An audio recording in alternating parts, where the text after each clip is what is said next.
Hello বন্ধুরা, আসসালামু আলাইকুম। সবাই কেমন আছেন? আশা করি সবাই ভালো আছেন। আজকে আমি করে দেখাবো ঈদ স্পেশাল একটি রেসিপি। আজকে করে দেখাবো ফুল পিঠা। আবার কেউ কেউ শিরিষ পিঠা হিসাবেও চিনে। এটা শিরিষ দিয়ে তৈরি হয়, তার জন্য শিরিষ পিঠা বলেও ডাকে।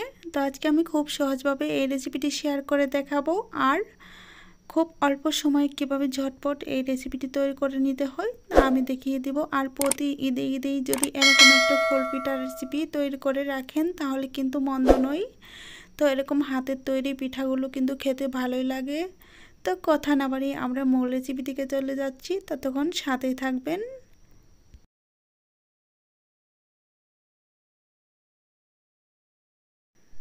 পিঠা তৈরির জন্য প্রথমে আমি এখানে হাফ কেজি সিদ্ধ চাউল আমি 24 ঘন্টা আগে ভিজিয়ে রেখেছিলাম, আর 24 ঘন্টা পর আমি এই চাউলটা ভালোভাবে ধুয়ে তারপর পরিষ্কার করে নিয়েছি। আর চাউলটা এত নরম হয়েছে, দেখেন হাত দিয়ে চাপ দিলেই একদম গুঁড়ো গুঁড়ো হয়ে যাচ্ছে। এটা আতপ চালের চেয়ে সিদ্ধ চাল দিয়ে বানিয়ে নিলে খুব বেশি ভালো হয়। দেখতেই পাচ্ছেন চালগুলো হাতে চাপ দিলেই ভেঙে যাচ্ছে। এভাবে এখন আমি এটিকে শিলপাটায় বেটে তারপরে গুঁড়ো করে তারপরে নিয়ে এসে তারপর আপনাদের সামনে হাজির হয়ে যাব। আপনারা চাইলে ডেকিতে গুঁড়ো করে নিতে পারেন এবং কি ব্লেন্ডারও গুঁড়ো করে নিতে পারেন, এতে হবে। তো আমি চালগুলো বেটে নিয়ে তারপর চলে এসেছি। দেখতে পাচ্ছেন চালগুলো বেটে কীরকম হয়েছে। এখন আমি এখান থেকে আলাদা আলাদা করে কিছু ডো আলাদা করে নিব। আমি 4টে ভাগে ভাগ করে নিব। আমি এখানে 4টে ভাগে ভাগ করে নেওয়ার কারণ হচ্ছে এখানে আমি 4 রঙের পিঠা তৈরি করব। আমি এক ভাগ নিয়েছি, আর এখানে আমি অরেঞ্জ ফুড কালার মিশিয়ে দিচ্ছি। আর তারপর বাকি অংশটুকুতে আরও কিছু কালার মিশিয়ে দেব। দেখেন আমি কিন্তু অল্প করে কালারটা দিয়ে দিচ্ছি, দিয়ে তারপর এখন হাত দিয়ে ভালোভাবে মিশিয়ে নেব। কালারগুলো দেওয়ার কারণে পিঠাগুলো কিন্তু দেখতে অনেকটাই সুন্দর হবে, খুব সুন্দর লাগবে পিঠাগুলো। তো একটা কালার আমার ভালোভাবে মিশিয়ে নেওয়া হয়ে গেছে প্রায়। দেখেন আমি কিভাবে মিশাচ্ছি। আর কালারটা এখন হালকা লাগলেও সিদ্ধ করার পরে কিন্তু কালারটা অনেকটা টুকটুকে হয়ে যাবে।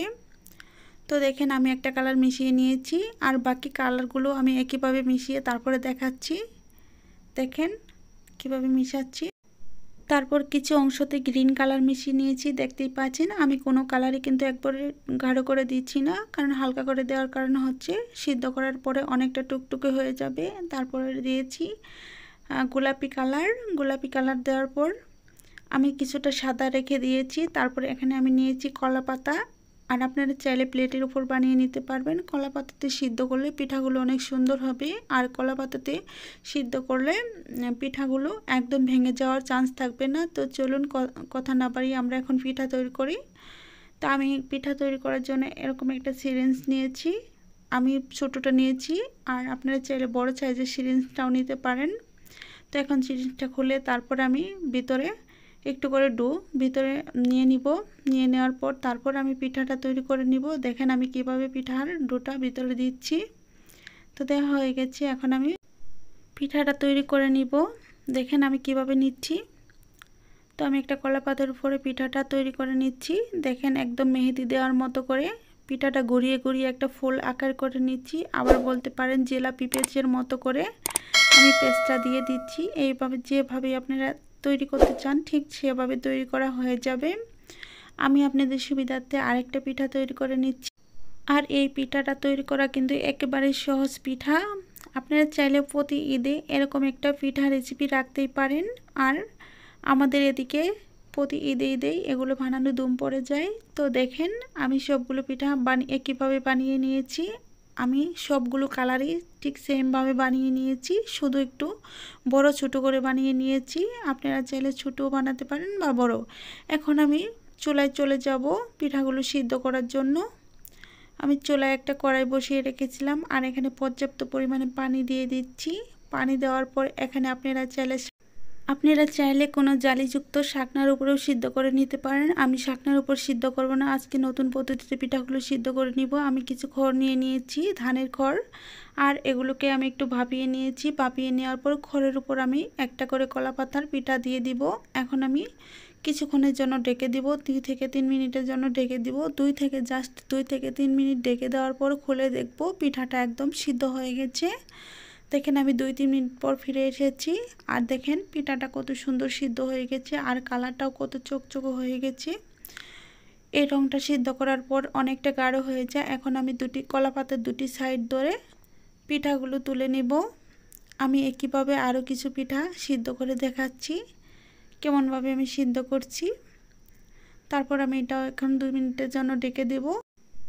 2 মিনিট পর ফিরে এসে দেখাচ্ছি পিঠাগুলো আবার সিদ্ধ হয়ে গেছে। তার আগে বলছি, যদি আমার রেসিপিটি ভালো লেগে থাকে প্লিজ দয়া করে আমার চ্যানেলটি সাবস্ক্রাইব করে দেবেন আর পাশে থাকা বেল বাটনটি অন করে রাখবেন প্রতিদিনের নোটিফিকেশন সবার আগে পাওয়ার জন্য। আর লাইক কমেন্ট শেয়ার করতে কিন্তু একেবারেই ভুলবেন না। তো আমি সেইভাবে সবগুলো পিঠা ভেজে নিচ্ছি। তো আমার পিঠাগুলো ভাজা হয়ে গেছে। এখন আমি সবগুলো পিঠা ছাড়িয়ে নিব, কলা পাতা থেকে নামিয়ে নিব। তো চলুন আমি নামিয়ে নিয়ে দেখাচ্ছি। দেখেন আমি সবগুলো পিঠা কিন্তু কলা পাতার উপরে রেখে দিয়েছি। যখন ঠান্ডা হয়ে গেছে তখন আমি পিঠাগুলো একটা প্লেটের উপর উঠিয়ে নিব। আমি একইভাবে একটা প্লেটের উপর উঠিয়ে রাখছি আর এগুলো ওঠানোর পর রোদে শুকাতে দিব। এখন কিন্তু বাইরে অনেক গরম আর অনেক রোদ উঠেছে আর এই রোদে 2 থেকে 3 ঘন্টার জন্য শুকালেই পিঠাগুলো ঠিকঠাকভাবে শুকিয়ে যাবে। আর শুকিয়ে নিয়ে তারপর আমি আপনাদের সামনে হাজির হয়ে যাব। এখন আমি রোদে চলে যাচ্ছি, শুকানোর পর আবার ফিরে এসে দেখাচ্ছি পিঠাগুলো কেমন হয়েছে। দেখেন আমার পিঠাগুলো কতটা সুন্দর হয়েছে আর মুচমুচে হয়েছে, একদম দেখেই বুঝতে পারছেন, একদম ঝরঝরে। আর পিঠাগুলো দেখতে কতটা সুন্দর হয়েছে। আপনারা চাইলে কিন্তু অল্প সময়ে এই পিঠাগুলো তৈরি করে নিতেই পারেন। আর এই রেসিপিটি আমি যখন আবার ভেজে তৈরি করে নিব তখন আমি আপনাদের সঙ্গে আবার শেয়ার করব। তো আজ এই পর্যন্ত, ভালো থাকবেন, সুস্থ থাকবেন, এই বলে বিদায় নিচ্ছি।